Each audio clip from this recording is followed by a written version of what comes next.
My wife died 3 years ago, so explain why she's standing outside my front door right now.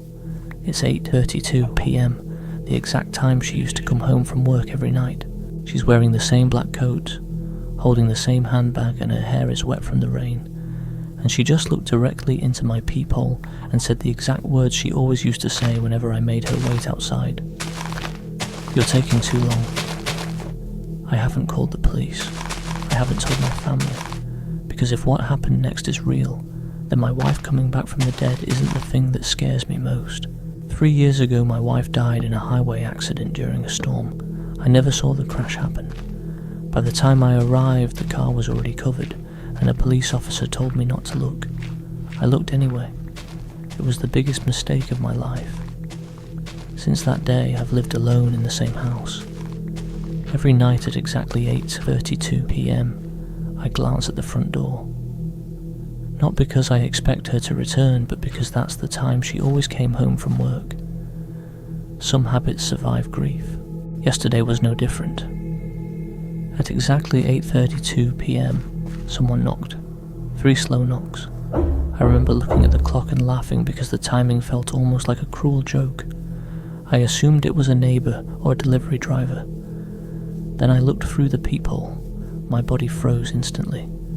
Standing on the porch was my wife. The same face, the same coat, the same damp hair from the rain. She smiled exactly the way she always did and said, "You're taking too long." I don't remember unlocking the door. I only remember her walking inside while wet footprints appeared behind her on the hardwood floor. I started crying immediately. I asked where she'd been.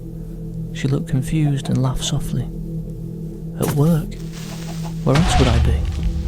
For a moment I wanted to believe her. I wanted to believe the last 3 years had never happened, but something felt wrong. Not in an obvious way, just small details. Tiny pauses before she answered questions, smiling a fraction of a second too late, blinking far less than a normal person should.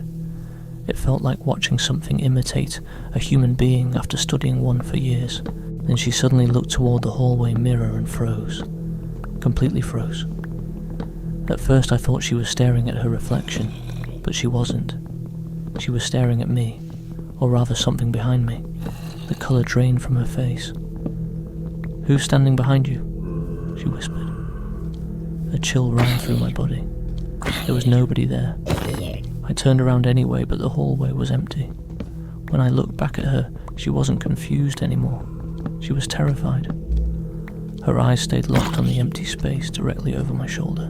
Then she whispered something that I'll never forget. "Don't let it learn your face." The lights exploded. Every bulb in the house burst at once, plunging everything into darkness. Then I heard footsteps. Fast footsteps. Multiple sets of footsteps.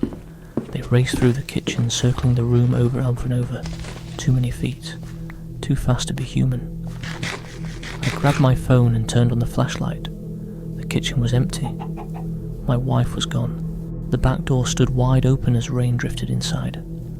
Wet footprints led away into the darkness. But there was another trail too.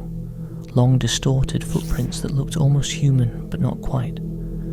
They stopped directly behind the spot where I'd been standing, as if something had been standing there the entire time, watching us. I didn't sleep that night. I sat in the living room with every light turned on, waiting for sunrise. When morning finally came, I convinced myself that none of it was real. Maybe grief had finally broken my mind. Maybe I'd imagined everything. That's what I wanted to believe. Then tonight came.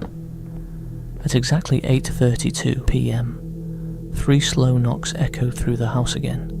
I froze. A few seconds later I heard crying outside the front door.